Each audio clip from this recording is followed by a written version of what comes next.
ओम अज्ञानतिमिरान्धस्य ज्ञानाञ्जनशलाकया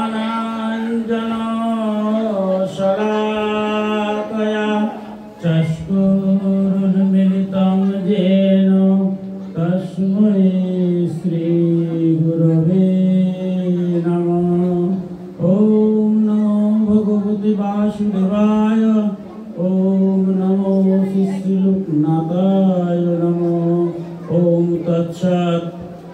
परम पुण्यस्थान শ্রীমঙ্গলের পুণ্যভূমি ভীমসি গ্রামের রায়পাড়া অনুষ্ঠিত শ্রী শ্রী লোকনাথের তিরুধান উপলক্ষে একতা সংঘ কর্তৃক আয়োজিত আজকের এই বিশেষ অনুষ্ঠান মাতৃপূজায় আমার সম্মুখে উপস্থিত আছেন আমার শিক্ষাগুরু দীপঙ্কর ভট্টাচার্য সহ পরম মানব সেবক ডাক্তার সত্যকান্ত চক্রবর্তী সহ বিদগ্ধ গুণীজন, যাদেরকে কিছুক্ষণের মধ্যে সম্বর্ধনা দেওয়া হবে।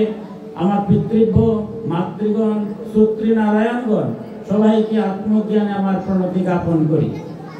আমার একতা সংঘের যারা আজ একটা আয়োজন করেছেন, জীবন্ত মায়ের জীবন্ত দেবতার পূজা, যারাই আয়োজন করেছেন, আমি সবার প্রতি আমার বিনম্র প্রণতি জ্ঞাপন করছি। আমাদের সনাতন ধর্মের যে মূল স্তম্ভ থেকে আজ আমরা অনেক দূরে চলে যাচ্ছি। ঠিক সেই মুহূর্তে একতা যুব সংঘের যুবকরা, তারা যে চিন্তা ভাবনা চেতনার বহিঃপ্রকাশ ঘটেছে, বারবার তাদের প্রতি আমার প্রণতি জ্ঞাপন করছি। আমি অতি সংক্ষেপে আমার সনাতন ধর্মের মা বাবা সম্পর্কে কি বলা হয়েছে, শাস্ত্রে যাব না, সময় স্বল্পতা, তাই আজ লোকনাথ ব্রহ্মচারী মা বাবা সম্পর্কে কি বলছেন, আর আমার ভগবান শ্রীকৃষ্ণ মা বাবা সম্পর্কে কি বলছেন, দুটি বাস্তব ঘটনা বলে আমার বক্তব্য শেষ করব। ভগবান শ্রীকৃষ্ণ যখন ঘুষতে গিয়েছেন তার সখাদেরকে নিয়ে, একদিন ভগবান শ্রীকৃষ্ণকে প্রশ্ন করেছেন সুদামা, যে তুমি তো ভাগবতে 24 প্রকার গুরুর কথা বলেছো, আবার কখনো কখনো আরো অনেক ধরনের গুরু বলছো, আমাদের প্রধানত গুরু কয় প্রকার? ভগবান শ্রীকৃষ্ণ বললেন প্রধানত গুরু হচ্ছে 3 জন। সুদামা বললেন 3 জন যদি প্রধানত গুরু হয় তাহলে তো প্রথম জন কে? ভগবান বললেন প্রথম জন হচ্ছেন মহাগুরু। সুদামা বলছেন তাহলে এই মহাগুরুকে? বলছেন মা বাবা। তাহলে দ্বিতীয় গুরুকে? যে যিনি অজ্ঞান দূরীভূত করে জ্ঞান আলো পুষ্পিত করেন, এবং যিনি অখণ্ড মণ্ডলাকারং ব্যাপ্তং যেন চরাচরম তৎপদং দর্শিতং যেন তস্मै শ্রী গুরুবে নমঃ, যিনি এই পরম ব্রহ্মের পথ দেখান, সেই দীক্ষা গুরু। আর তৃতীয় গুরু হচ্ছেন জগৎগুরু পরম ব্রহ্ম। সুদামা বললেন সখা, তোমার কথা তো আমি বুঝতে পারলাম না, যিনি পরম ব্রহ্ম ভগবান সেই ঈশ্বরকে তুমি 3 নম্বরে রাখলে, তার আগে আরো 2 জন গুরুকে রাখলে কেন? ভগবান বললেন দেখো, আমি তাহলে দ্বিতীয় গুরু থেকে শুরু করি, যার কাছ থেকে তুমি দীক্ষা নিয়েছো, যিনি জগৎপতিকে দেখাবেন। উনি যদি দেখাতেন না তাহলে তো জগৎপতিকে দেখা যায় না। আমাদের গুরু যদি আমাদের দীক্ষা না দিতেন, পথ না দেখাতেন, তাহলে তো ভগবানকে দেখা যায় না। এছাড়া আমরা পূজা পার্বণ যজ্ঞ অনুষ্ঠান করি, ভগবান বললেন দেখো, শাস্ত্রবিধি লঙ্ঘন করিয়া কোনো কার্য করিলে ইহকালেও শান্তি নাই, পরকালেও মুক্তি নাই। তাই সঠিকভাবে শাস্ত্র অনুসারে কার্য করা কি সহজ?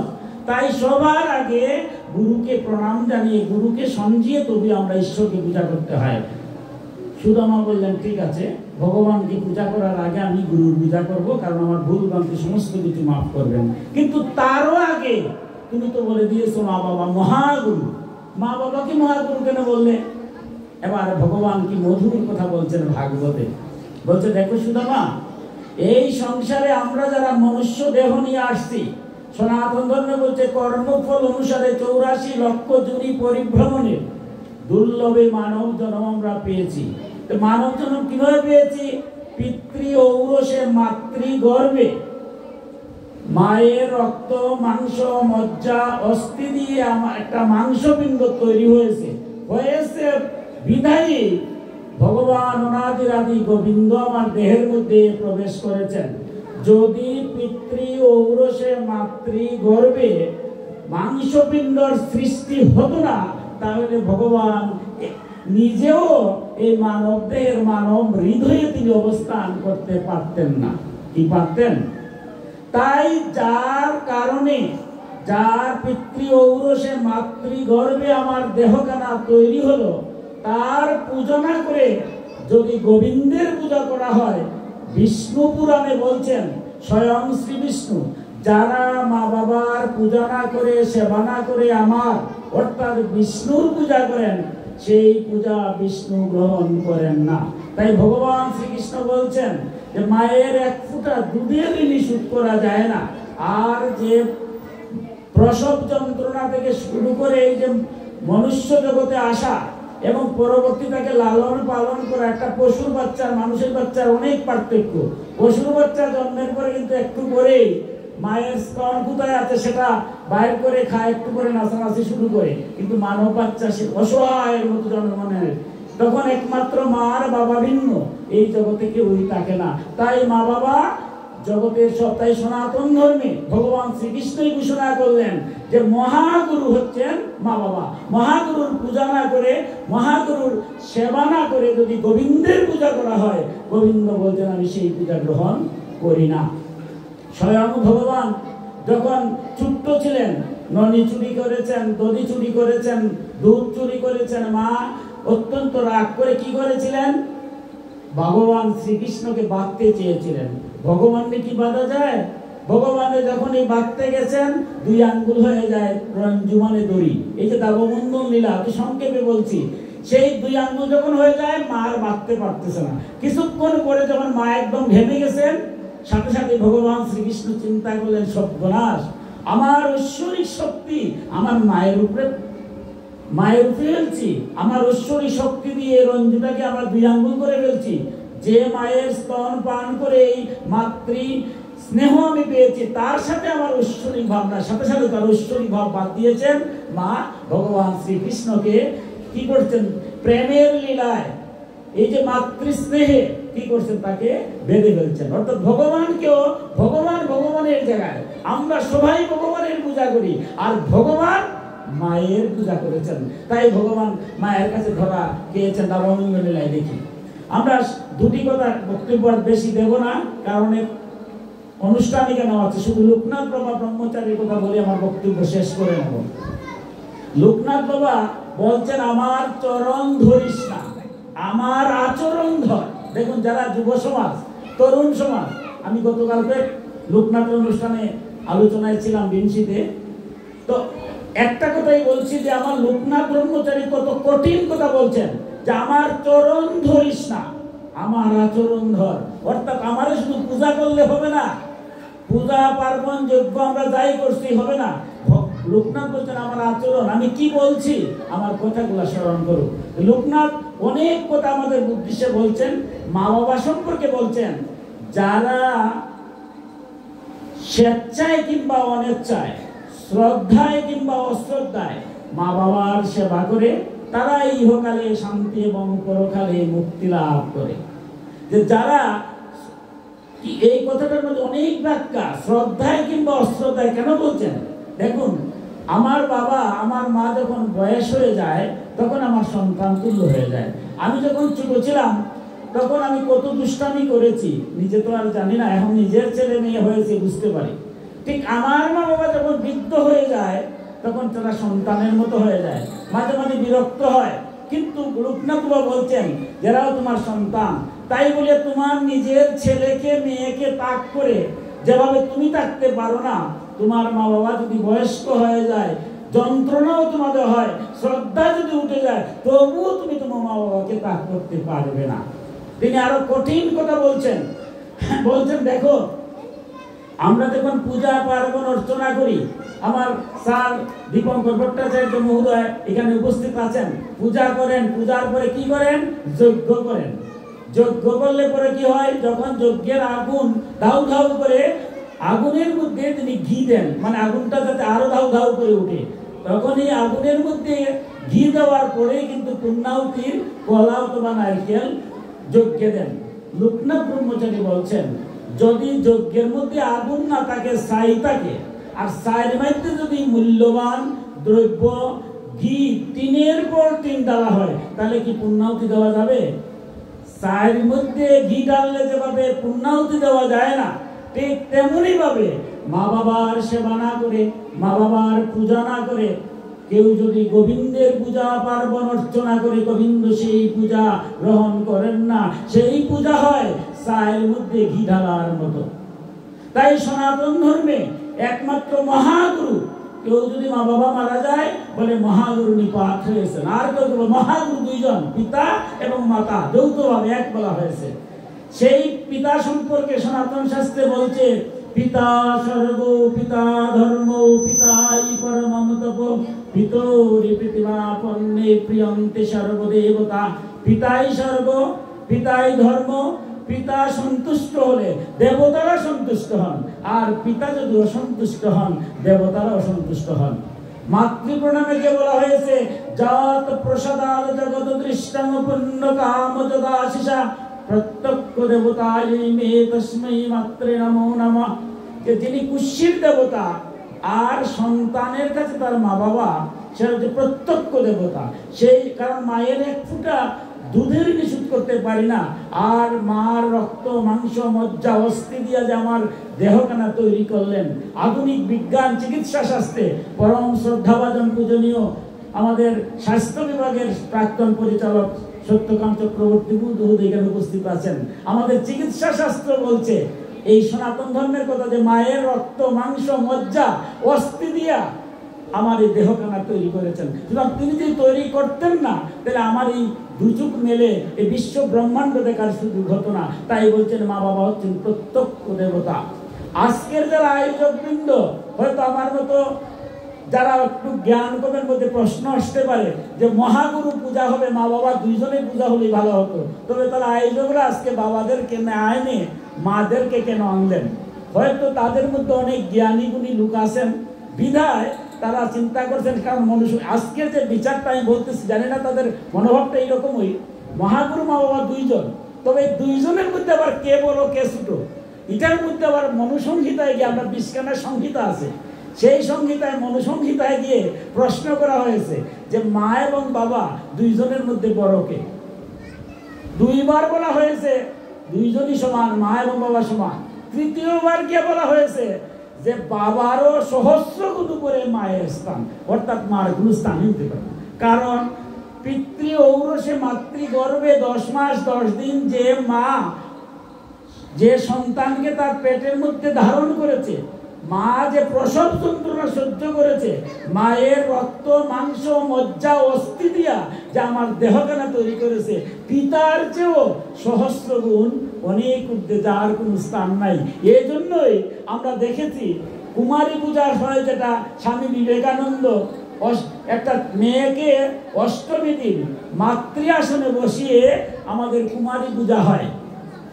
কারণ কেন বাবার পূজা হয় না, মায়ের স্থানটা অনেক ঊর্ধ্বে।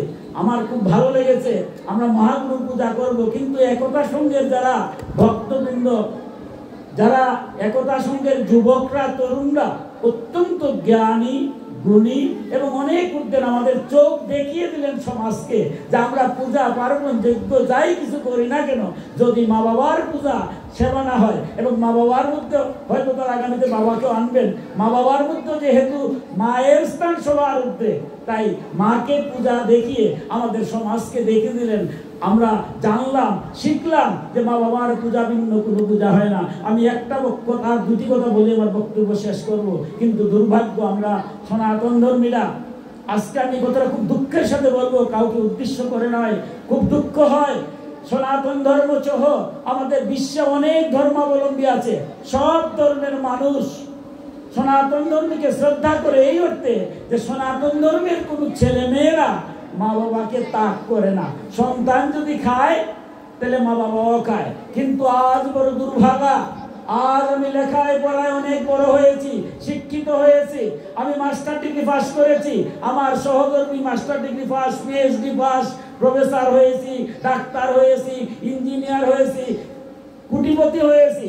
আমার বাড়িতে আমার স্ত্রীর জায়গা হয়, আমার সন্তানের জায়গা হয়, জায়গা হয় না শুধু দুইটা মানুষ, যার কারণে আমরা এই পৃথিবীতে আসলাম, সেই মার বাবা আমি কাউকে বলছি না, বলছি বেশিরভাগ ক্ষেত্রে চতুর্দিকে তাকাইয়া দেখেন আমি অনেক বড় প্রফেসর, অনেক বড় ইঞ্জিনিয়ার, কিন্তু আমার বাসায় আমার জায়গা হয়, আমার ছেলের জায়গা হয়, মেয়ের জায়গা হয়, স্ত্রীর জায়গা হয়, জায়গা হয় না দুইটা মানুষের, সেটা হচ্ছে মা আর বাবা। কি দুর্ভাগা! একটা বার ভাবছি না আমি যখন বৃদ্ধ হবো আমার অবস্থাটা কি হবে। আমি সংক্ষেপে একটা গল্প বলে আমার বক্তব্য শেষ করবো, কারণ আজ সনাতন ধর্মে সেই যে ঐতিহ্যটা হারিয়ে গেছে, আর হারিয়ে যাওয়ার মুহূর্তে আমার একতা সঙ্গের এরা আবার জাগিয়ে তুলছে। এক ভদ্রলোকের একটা মাত্র সন্তান ছিল, সে ছোটবেলা থেকেই অত্যন্ত মেধাবী ছিল। আজকের যে ধর্মীয় অনুষ্ঠানে অনেক কোমলমতি ছেলে মেয়েরা আসছে, এখানে বসতে আমার মনটা ভরে গেছে। আমাদের সন্তানকে আমরা মানুষ হতে চাই, ডাক্তার হবে, ইঞ্জিনিয়ার হবে, কোটিপতি হবে, বড় চাকরিজীবী হবে। সে যদি মানুষ না হয় তাহলে এই কোটিপতি আর ডাক্তার ইঞ্জিনিয়ার কোনো লাভ নাই। কারণ পশু আর মানুষের মধ্যে পার্থক্য একটাই, পশু জন্মের পরে মৃত্যু পর্যন্ত পশু থাকে, আর মানুষ পশুর মতো জন্ম নিয়ে মনুষ্যত্ব অর্জন করে মানুষ হয়। ওই ব্যক্তির একটা মাত্র সন্তান ছিল, শুধু লেখাপড়া লেখাপড়া লেখাপড়া ছাড়া আর কোথায় যেত না। গীতা স্কুলে যাওয়ার সময় নাই, ধর্মসভায় যাওয়ার সময় নাই, পাড়া যে কীর্তন হয়, উৎসব হয়, এগুলোতে যাওয়ার সময় নাই। ভালো কথা, ছেলে অনেক লেখাপড়া করেছে, সর্বোচ্চ ডিগ্রি পিএইচডি নিয়েছে, সুতরাং তার সহধর্মিনী আর একটা পিএইচডি পেয়েছে, বিবাহ দিয়েছেন। এবার আর মা বাবার খবর নাই, মা বাবা বসে আছেন। মাঝে মাঝে মোবাইলের যুক্ত হাই হ্যালো বলে, মা ভালানি বাবা ভালানি 200 টাকা পাঠালাম, এই তো সে দায়িত্ব। মা বাবা বৃদ্ধ হতে হতে এক পর্যায়ে বাবা একদিন স্ট্রোক করেছে, হসপিটালে নিয়ে গেছে। মা মোবাইলের যুক্ত, মোবাইল দিয়ে কল করছে, বাবারে তোর বাবা বহুদিন ধরে আসিস নাই, বারবার তোর কথা বলছে, তোর সময় নাই, আসতে পারিস না, তোর বাবা তো এই কিছুক্ষণ আগে স্ট্রোক করেছে, এবার আমি তাকে হসপিটালে নিয়ে আসছি, তুই তাড়াতাড়ি চলে আয়। মোবাইলের ওই দিক দিয়া ছেলে বলছে, মা গো আমি তো একটা বন্ধুর ম্যারেজ ডেতে আছি, তুমি এগুলো বুঝবে না, আধুনিক যুগের তো আমার আগামীকালকে আমার বন্ধুর ছেলের একটা বার্থডে আছে, সুতরাং এই এক সপ্তাহের মধ্যে কত ম্যারেজ ডে বার্থডে আছে, যেতে হবে। বাবা ওর বয়স হয়েছে, স্ট্রোক করেছে, কি করা যাবে, হসপিটালে ভর্তি করছে, ডাক্তার যা করে করবে। বলারও সময় নাই, কারণ এখানে তো ম্যানেজমেন্টের ব্যাপার, আয়োজন টাইজন আছে না, কেক টেক কাটা হবে, মোবাইলটা কেটে দিয়েছে। এবার মা হাওয়াও করে কাঁদছে যে এই কি আমার ছেলেরে মানুষ করলাম, এত বড় লেখাপড়া করলো, একটা বার দেখেই না বাবা মৃত্যু সজ্জায়। সে বলতে তার বন্ধুর ম্যারেজ ডে কেক কাটবে, সময় নাই, কোথাও বলতে পারে না, হাউ হাউ করে কাঁদছে। কিন্তু কথাটা হলো, এই ছেলেটার জন্য কি শুধু ছেলেটাই দায়ী? এর জন্য কি তার মা বাবা দায়ী নাই? কারণ ওই ছেলেটাকে তো কখনো শিখানোই হয় নাই ছোটবেলা থেকে যে পিতা স্বর্গ, পিতা ধর্ম, পিতাই পরম তপ, পিতরি পিতিমাপন্নে প্রিয়ন্তে সর্বদেবতা। সেই ছেলে তো কখনো শিখানোই হয় নাই যত প্রসাদ জগৎ দৃষ্টাঙ্গপূর্ণ কাম যদাশিষা প্রত্যক্ষ দেবতাই মে তস্মৈ মাত্রে নমো নমো। যত কর্মই করি না কেন মা বাবার সেবা ছাড়া, পূজা ছাড়া কোনো কর্মই হবে না, ইহকালও শান্তি নাই, পরকালও মুক্তি নাই। তাই আমি আবারও একতা সংঘের প্রত্যেকটি সদস্যকে আমি হাত জোর করে প্রণতি জানাই যে আপনারা এত বিশাল একটা অনুষ্ঠান করেছেন, সত্যি আপনাদের মতো জ্ঞানী গুণী হয় না, আমাদের চোখ খুলে দিলেন। এই সমাজে মা বাবার সর্বোচ্চ স্থান দিয়ে আমরা পূজা পার্বণ করবো, মহাগুরু সেবা সুস্থ হয়। সনাতন ধর্মের যে ঐতিহ্য ছিল যে মা বাবাকে ত্যাগ করা যাবে না কোনো অবস্থায়, আমরা প্রত্যেকটি পরিবার, প্রতিটি সমাজ যাতে আমরা প্রত্যেকেই মা বাবার প্রতি শ্রদ্ধাশীল হই। আমি যদি খাই আমার মায়ের যেন খায়, আমি যদি খাই আমার বাবা যেন খায়। কখনো চলে বলে কলে কৌশলে নিজেকে আরাম আয়াসে রেখে মা বাবাকে দূরে যেন কখনো রাখি না। পরম করুণাময় সৃষ্টিকর্তার কাছে প্রার্থনা করি, লোকনাথ বাবুর কাছে প্রার্থনা করি আমাদের জন্য সেইভাবে তরুণ এবং যুব সমাজরা যেন গড়ে উঠে, সেই জ্ঞানী হয়, একতা সংঘের সদস্যের মতো সবার মঙ্গল কামনা করে। আবার এখানে উপস্থিত আছেন আমার অত্যন্ত পূজনীয় সত্যকান্ত চক্রবর্তী মহোদয় সহ যারা প্রত্যেকেই এখানে যারা জ্ঞানী, স্বল্পত নাম বলছি না, প্রত্যেক জ্ঞানী গুণী আমার শ্রেণী মতো আমার প্রণাম শ্রদ্ধা নমস্কার জানিয়ে আমার এখানে মাতৃ যারা আছেন প্রত্যেককে মাতৃজ্ঞানে আমি প্রণতি জ্ঞাপন করে আমার বক্তব্য এখানে শেষ করছি। মহাগুরুর জয় হোক, একতা সংঘের জয় হোক, জয় বাবা লোকনাথ। सर्वे भवन्तु सुखिनो सर्वे सन्तु निरामया सर्वे भद्राणि पश्यन्तु मा कश्चित् दुःखभाग् भवेत्। এই পৃথিবীর সকলে সুখী হোক, সকলে রোগমুক্ত হোক, কেউ যেন দুঃখ লাভ না করে সকলে শান্তি লাভ করে। ওম শান্তি, ওম শান্তি, ওম শান্তি।